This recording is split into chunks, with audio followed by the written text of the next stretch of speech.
புரியுதா? இப்ப ஏன் எம்எல்ஏவுக்கு நிக்கிறாரு? இப்ப எம்பியா இருக்காரு.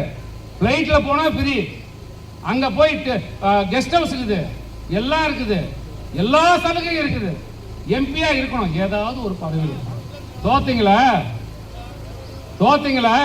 ஒரு 5 வருஷம் சும்மா இருந்தாங்க.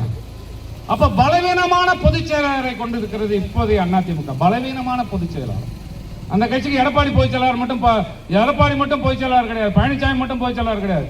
சி.வி. சண்முகம் ஒரு பொதுச் செயலாளர், வேலுமணி ஒரு பொதுச் செயலாளர், தங்கமணி ஒரு பொதுச் செயலாளர், உதயகுமார் ஒரு பொதுச் செயலாளர், முனுசாமி ஒரு பொதுச் செயலாளர், நத்தம் விஸ்வநாதன் ஒரு பொதுச் செயலாளர், திண்டுக்கல் சீனிவாசனும் ஒரு பொதுச் செயலாளர்.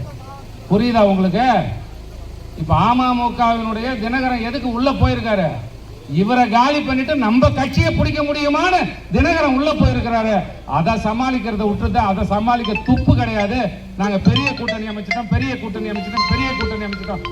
கருத்து கணிப்பு வரைக்கும் வெளியில வந்தது. ஒரு கருத்து கூட அதிமுக வெற்றி பெறும் என்று சொல்லவில்லை. ஸ்டாலின் ஆட்சி தொடரும் என்று கருத்து கணிப்பு சொல்லுகிறது. அப்படிப்பட்ட அண்ணன் தளபதி ஸ்டாலின் அவருடைய வேட்பாளராக நான் இங்கே நிற்கிறேன்.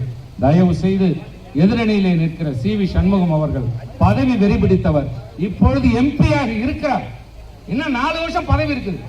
21ல தோத்த, 26ல எம்எல்ஏ ஆகணும் அப்படின்னு முடிவு பண்ணீங்கன்னா, அந்த எம்பியை இங்கே இருக்கிற அதிமுக ஒன்றிய செயலாளரோ அல்லது மாவட்ட நிர்வாகிகளுக்கோ யாருக்கோ ஒருத்தருக்கு வாங்கி கொடுக்குறோமா இல்லையா?